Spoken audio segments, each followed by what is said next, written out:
చెలియా part 3. అలా ఆ అమ్మాయి ఫోటో చూస్తూనే నిద్రపోయాడు చిన్న. క్రిష్ ఇంట్లో.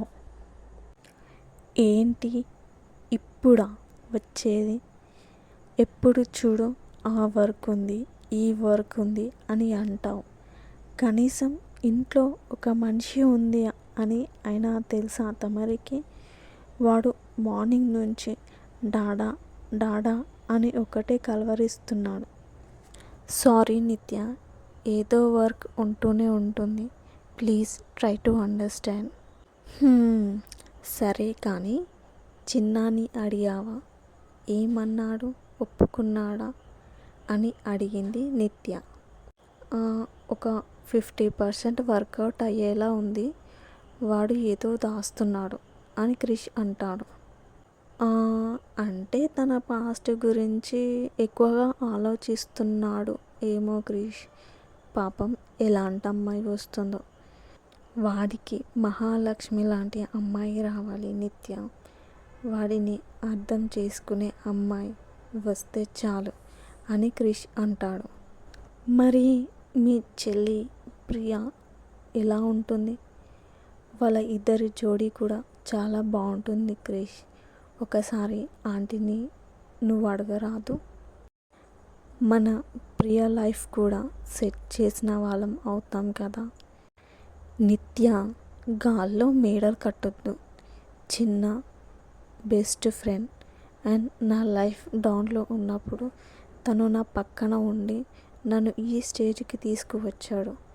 అదే అలసు తీసుకొని నా చెల్లిని పెళ్ళి చేసుకో అని ఎలా అడగాలి చెప్పు?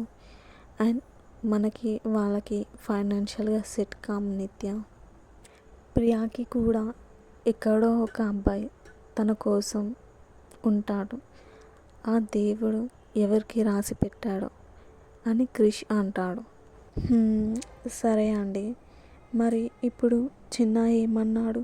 రేపు ఈవినింగ్ వరకు చూడాలి, ఈసారి అస్సలు వదలను నిత్య. అయితే మన గ్యాంగ్లో వెడ్డింగ్ బెల్స్ స్టార్ట్ అవుతాయి అన్నమాట. ఐఎమ్ సో ఎక్సైట్ అయింది చాలులే. ముందు నేను ఫ్రెష్ అప్ అయి వస్తా. రాత్రి 2 గంటలకి. ఊరికే పెళ్ళి చేసుకో అని ఫోటోని చూసి అడుగుతావు. నా ముందు వచ్చే ధైర్యం లేదా చిన్నగారు అంటూ నవ్వుతుంది. సరే ఇప్పుడు నేను డైరెక్ట్గా అడుగుతున్నా, నన్ను పెళ్ళి చేసుకుంటావా అని చిన్న అంటాడు. సడన్గా లేచి చూస్తే కళ. ఈ అమ్మాయి నన్ను కలలో కూడా వదలడం లేదు. అసలు ఏమైంది చిన్న నీకు? Control your self. ఎవరికైనా తెలిస్తే అందరి ముందు నీ పరువు పోతుందిరా అని తనలో తాను అనుకుంటాడు. అస్సలు నిద్రనే పట్టడం లేదు. ఎప్పుడో మార్నింగ్ 5కి అలా నిద్రపోయాడు చిన్న. Morning 9 o'clock. పడుకున్న చిన్నకి ఫోన్ కాల్ వస్తుంది. నిద్రలోనే లిఫ్ట్ చేసి హలో అని అంటాడు చిన్న. నైట్ తాగింది దిగలేదా సార్ గారికి అని ఫోన్లో నుంచి. ఏంటమ్మా పొద్దున్నే?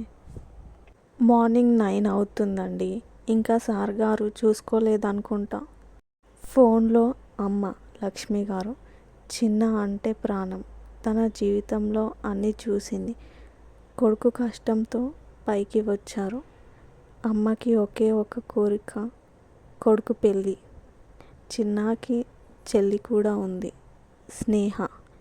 పెళ్ళయింది, ఒక బాబు కూడా. నైట్ లేట్ అయిందమ్మా. నీకెప్పుడు పనులు తొందరగా అవుతాయిలే కానీ నిన్న క్రిష్ వచ్చాడా? ఏమన్నాడు అని అమ్మ నోరు జారింది. హో, ఇది నీ ప్లానేనా? నాకు ముందే తెలుసు. వాడు నా ముందు అంత ధైర్యం చేసి మాట్లాడాడు అంటే నీ ట్రైనింగే అని. మరి ఏం చేయాలరా? నేను అడుగుతుంటే మాట దాటేస్తున్నావు. సరే ఇప్పుడు నేనే అడుగుతున్నా, నాకెప్పుడు మన ఇంటికి కోడల్ని తెస్తున్నావు? లక్ష్మి గారు చిన్నని అడిగేశారు. ఇది ఏమైనా చాక్లెటా షాప్లో నుంచి తెచ్చివ్వడానికి అని చిన్న. నువ్వేమైనా చేసుకో, నాకు కోడలు కావాలంతే పట్టుకొని కూర్చున్నారు లక్ష్మి గారు. ఎలాగో చిన్న చెప్పాలని అనుకున్నాడు.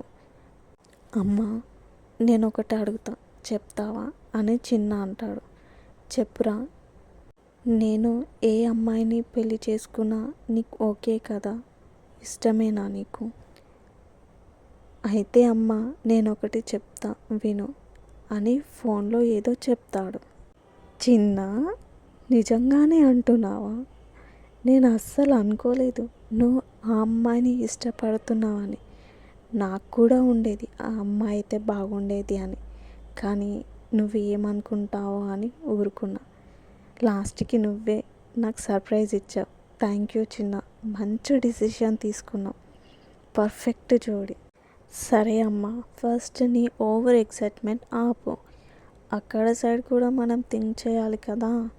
నేను అనుకుంటే కాదు, ఆ అమ్మాయి కూడా అనుకోవాలి కదా, వాళ్ళ ఇంట్లో కూడా ఒప్పుకోవాలి కదా.